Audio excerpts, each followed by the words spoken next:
Bismillahirrahmanirrahim. Assalamualaikum warahmatullahi wabarakatuh. Kami dari kelompok 6 yang beranggotakan 3 orang. Yang pertama adalah saya sendiri atas nama Irma dengan NIM 905121083. Saya Irtia Khairiana dengan NIM 905121077.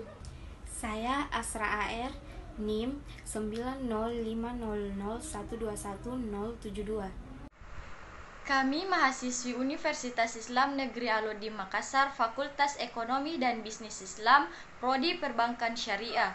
Video presentasi kali ini kami buat untuk memenuhi salah satu tugas kelompok mata kuliah Akidah Akhlak dengan dosen pengampu Bapak Supriyadi Hamid, SEI, MEI.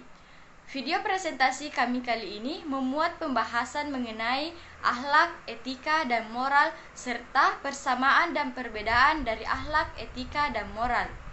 Saya sebagai pemateri pertama akan menjelaskan tentang apa itu akhlak. Pengertian akhlak. Akhlak berasal dari bahasa Arab jamak, dari bentuk mufradatnya khulukun yang berarti budi pekerti, perangai, tingkah laku, dan tabiat. Sedangkan menurut istilah, akhlak adalah pengetahuan yang menjelaskan tentang baik dan buruk atau benar dan salah akhlak manusia dan mengatur pergaulan manusia serta menentukan tujuan akhir dari usaha dan pekerjaannya. Akhlak pada dasarnya melekat dalam diri seseorang, bersatu dengan perilaku atau perbuatan. Jika perilaku yang melekat itu buruk, maka disebut dengan akhlak yang buruk atau akhlak mazmumah. Bagian-bagian akhlak ada 5. Yang pertama adalah akhlak kepada Allah Subhanahu wa Ta'ala. Akhlak yang baik kepada Allah yaitu dengan berucap dan bertingkah laku yang terpuji terhadap Allah Subhanahu wa Ta'ala, baik melalui ibadah langsung kepada Allah seperti sholat, puasa, dan sebagainya, maupun melalui perilaku-perilaku tertentu yang mencerminkan hubungan atau komunikasi dengan Allah di luar ibadah itu. Yang kedua, akhlak kepada Rasulullah SAW. Rasulullah adalah manusia yang paling mulia akhlaknya. Beliau sangat dermawan, paling dermawan di antara manusia. Beliau sangat menghindari perbuatan dosa dan sangat sabar serta pemalu melebihi gadis pingitan. Adapun beberapa akhlak Rasulullah yang harus kita teladani, yang pertama yaitu berpegang teguh kepada kejujuran. Yang kedua, senantiasa berprasangka baik atau husnuzan kepada umat muslimin. Yang ketiga, menjaga pandangan dari yang haram. Yang keempat, yaitu tidak ikut campur dalam urusan orang lain. Yang kelima, yaitu ketika ada yang memberi salam, maka hendaknya kita harus menjawab salam tersebut. Yang terakhir, yaitu mengerjakan amal ma'ruf nahi mungkar. Bagian akhlak yang ketiga, yaitu akhlak terhadap diri sendiri. Islam mengajarkan agar manusia menjaga diri meliputi jasmani dan rohani. Organ tubuh kita harus dipelihara dengan memberikan konsumsi makanan yang halal dan baik. Apabila kita memakan makanan yang tidak halal dan tidak baik, berarti kita telah merusak diri kita sendiri.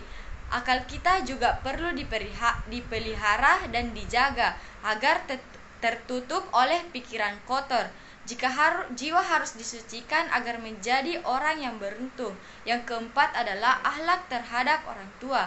Akhlak terhadap orang tua diantaranya yaitu yang pertama, selalu menghormatinya, kemudian mencintai mereka melebihi rasa cinta kita terhadap kerabat yang lain. Ketiga, lemah lembut dalam perkataan dan perbuatan, kemudian merendahkan diri di hadapannya. Yang kelima, berdoa kepada mereka dan meminta doa kepada mereka.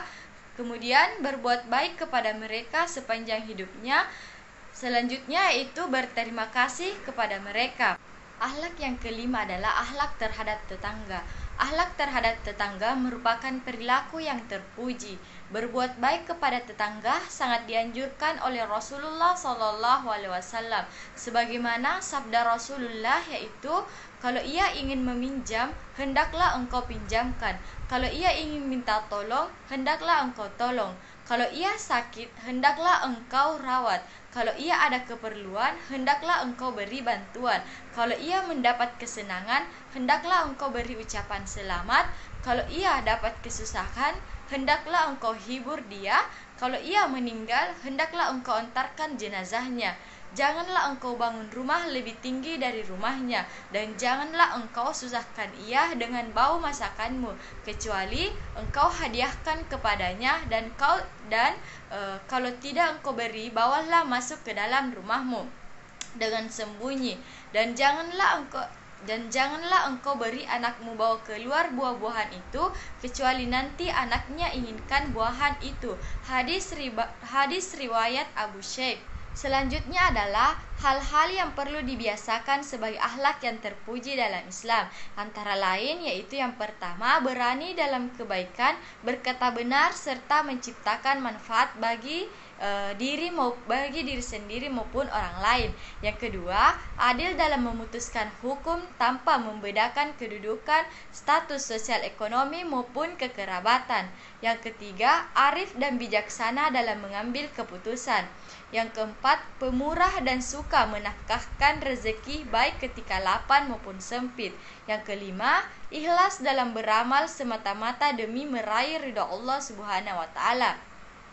Yang keenam, cepat bertobat kepada Allah ketika berdosa.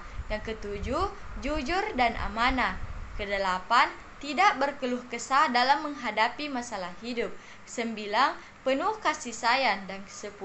Lapang hati dan tidak balas dendam. 11. Malu melakukan perbuatan yang tidak baik. Dan yang terakhir adalah rela berkorban untuk kepentingan umat dan membela agama Allah Subhanahu wa taala. Materi kedua, etika. Pertama, pengertian etika. Etika berasal dari bahasa Yunani ethos atau kata tunggal yang berarti tempat tinggal, padang rumput, kandang, kebiasaan, adat, watak, sikap, cara berpikir. Bentuk jamaknya adalah eta yang berarti adat istiadat. Kedua, dasar hukum etika. Dalam dunia bisnis, semua orang tidak mengharapkan memperoleh perlakuan tidak jujur dari sesamanya. Praktek manipulasi tidak akan terjadi jika dilandasi dengan moral tinggi. Moral dan tingkat kejujuran rendah akan menghancurkan tata nilai etika bisnis itu sendiri. Allah berfirman dalam surat An-Nisa ayat 29, yaitu Ya ayyuhallazina amanu la taqulu amwalakum bainakum bil batili illa an takuna tijaratan antaradim minkum wa la taqtulu anfusahum innallaha kana bikum rahim. Ketiga, etika dalam bekerja. Tauladan dan pandangan atau etos kerja yang dilakukan Rasulullah SAW yang juga patut kita lakukan pada pekerjaan kita saat ini. Pertama, bekerja sampai tuntas. Bekerja dengan tuntas dapat diartikan bahwa pekerjaan tersebut dapat diselesaikan dengan hasil yang sangat memuaskan. Proses kerja baik, input atau bahan baku yang digunakan dalam bekerja juga efisien, dan semua dapat dilakukan apabila semua proses pekerjaan direncanakan dengan baik dan dilaksanakan dengan baik dengan dukungan pengetahuan, keterampilan, dan sikap ikhlas dalam melaksanakan pekerjaan. Kedua, bekerja dengan ikhlas. Islam memakai tujuan bekerja tidak hanya duniawi, tetapi juga dimensi jangka panjang, yaitu kehidupan sesudah mati dan harapan masuk surga. Oleh sebab itu, ukuran keberhasilan pekerjaan tidak hanya kekayaan dan jabatan seperti orang sekuler, tetapi juga memperhatikan cara bekerja dengan menggunakan hasil kerja baik berupa kekayaan maupun jabatan dengan cara yang baik dan benar, tidak merugikan orang lain, tidak menghalalkan segala cara, dan mengikuti aturan dan mencari ridha Allah Subhanahu wa taala. 3. Bekerja dengan jujur. Bekerja dengan jujur dapat diartikan bekerja untuk mencapai tujuan dengan tidak berbohong, lurus hati, tidak berkhianat, dan dapat dipercaya dalam ucapan maupun perbuatan. Karena setiap pekerjaan harus dipertanggungjawabkan, maka pada dasarnya kita harus bekerja sebaik dan sejujur mungkin. 4. Bekerja dengan kelompok atau bekerja sama. Bekerja dengan kelompok dapat diartikan bahwa melakukan kegiatan dalam rangka mencapai tujuan bersama-sama dengan orang lain atau beberapa orang. Kerja kelompok atau teamwork dalam era modern dapat dikelompokkan dalam dua bagian, yaitu kerjasama yang sukarela dan terpaksa. Kerjasama sukarela mencakup kerjasama antara orang yang mempunyai tujuan yang sama, sedangkan kerjasama terpaksa adalah ada kegiatan yang sama antar orang, namun mereka umumnya tidak mempunyai tujuan yang sama. Yang terakhir, bekerja dengan tanggung jawab. Pelaku muslim senantiasa menyadari adanya prinsip pertanggungjawaban ganda, yaitu yang dilakukan di dunia dipertanggungjawabkan di dunia dan di akhirat. Memiliki rasa tanggung jawab dalam melaksanakan setiap tugas dan kewajiban. Amanah ditampilkan dalam keterbukaan, kejujuran, pelayanan yang optimal, dan ihsan atau berbuat yang baik dalam segala hal. Sifat amanah harus dimiliki oleh setiap mukmin, apalagi yang memiliki pekerjaan yang berhubungan dengan pelayanan bagi masyarakat. Saya pemateri ketiga akan menjelaskan tentang moral. Pertama, pengertian moral. Secara etimologi, moral berasal dari bahasa Latin, yaitu mores, jamak dari kata mos yang berarti adat kebiasaan. Dalam Kamus Umum Bahasa Indonesia, dikatakan bahwa moral adalah penentuan baik buruk terhadap perbuatan dan kelakuan. Moral selalu dikaitkan dengan ajaran baik buruk yang diterima umum atau masyarakat. Karena itu, adat istiadat masyarakat menjadi standar dalam menentukan baik dan buruknya perbuatan. Kedua, faktor-faktor turunnya moral di masyarakat. 1. Penyalahgunaan sebagian ajaran moral. Tidak diragukan lagi bahwa sebagian ajaran moral telah dan masih terus akan disalahgunakan dalam berbagai bentuk dan cara. Mereka yang telah dirasuki ketamakan, terutama apabila mempunyai kekuatan dan pengaruh, tidak akan ragu-ragu dalam memakai segala cara untuk mencapai tujuannya. Seperti perjudian. Mengapa perjudian membuat moral turun? Karena selain pemerintah, agama juga melarang keras perjudian. Kecintaan seseorang pada uang ingin terus melipat gandakan, dan ia akan menjadi hamba uang. Ketika seseorang menjadi hamba uang, maka ia akan melakukan segala hal yang menurutnya menguntungkan. Kedua, penyalahgunaan konsep-konsep moral. Sama halnya dengan ajaran moral, konsep-konsep dari moral pun disalahgunakan. Seringkali ditemui kemerdekaan ditindas atas nama kemerdekaan, dan ketidakadilan diterapkan atas nama keadilan, dan persamaan setiap yang baik dan bermanfaat bisa disalahgunakan. Ketiga, masuknya budaya westernisasi atau budaya kebarat-baratan. Masuknya budaya barat bisa dikatakan sebagai penyebab turunnya moral bangsa Indonesia saat ini. Sebenarnya, budaya tersebut tidaklah salah. Yang salah adalah individu yang tidak mampu menyaring hal-hal yang baik untuk dirinya. Dengan budaya asing yang masuk ke negara kita sekarang ini, banyak orang yang menganggap bahwa free sex atau materialisme adalah hal yang biasa. Keadaan ini sangat memprihatinkan, mengingat banyak remaja yang melakukan hal tersebut, dan hal ini sering menjadi masalah remaja saat ini. Dan yang keempat, perkembangan teknologi. Turunnya moral bangsa Indonesia juga dipengaruhi oleh perkembangan teknologi saat ini.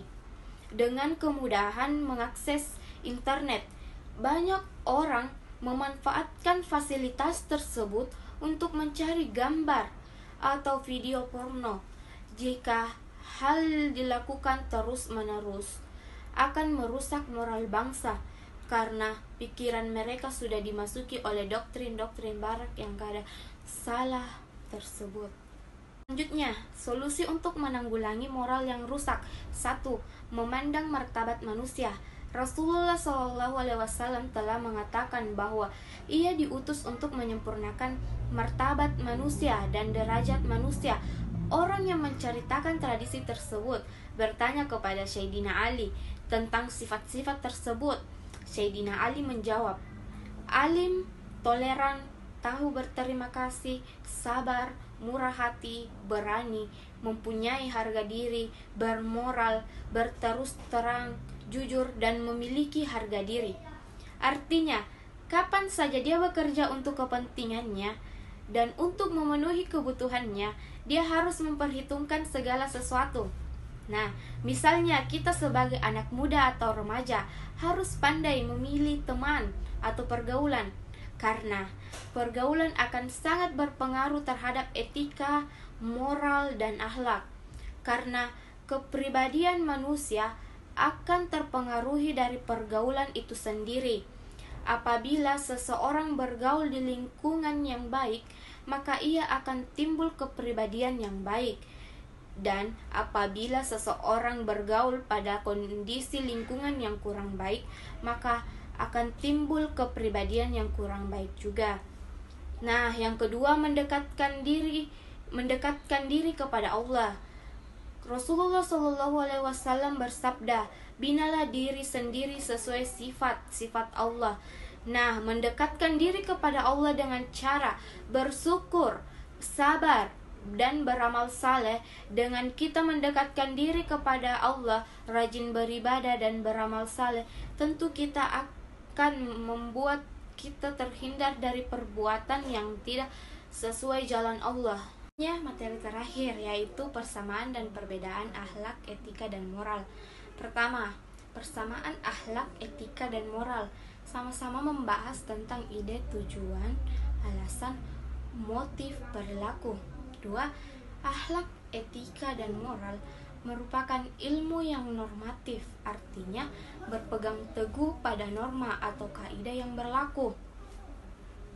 Ketiga, dilihat dari fungsi dan peranannya, dapat dikatakan bahwa akhlak, etika, dan moral sama, yaitu menentukan hukum atau nilai dari suatu perbuatan yang dilakukan manusia untuk ditentukan baik buruknya. Kesemua istilah tersebut sama-sama menghendaki terciptanya keadaan masyarakat yang baik, teratur, aman, damai, dan tentram, sehingga sejahtera batiniah dan lahiriahnya. Objek dari akhlak, etika, dan moral yaitu perbuatan manusia. Ukurannya yaitu baik dan buruknya. Nah, yang kedua, perbedaan akhlak, etika, dan moral dari segi asal bahasa. Akhlak berasal dari bahasa Arab, etika berasal dari bahasa Yunani, dan moral berasal dari bahasa Latin. Dari segi tolak ukur atau sumber akhlak, bersumber pada Al-Quran dan Al-Sunnah. Etika berasal dari akal pikiran, sedangkan moral berasal dari kebiasaan yang berlaku umum di masyarakat. Dari segi wilayah kajian utama, etika memandang tingkah laku manusia secara umum, sedangkan etika menjelaskan ukuran baik buruk, sedangkan moral bersifat lokal dan individual dan mengatakan ukuran tersebut dalam bentuk perbuatan. Dari segi sifatnya, etika lebih bersifat teoritis dan memandang tingkah laku manusia secara umum, sedangkan moral lebih bersifat praktis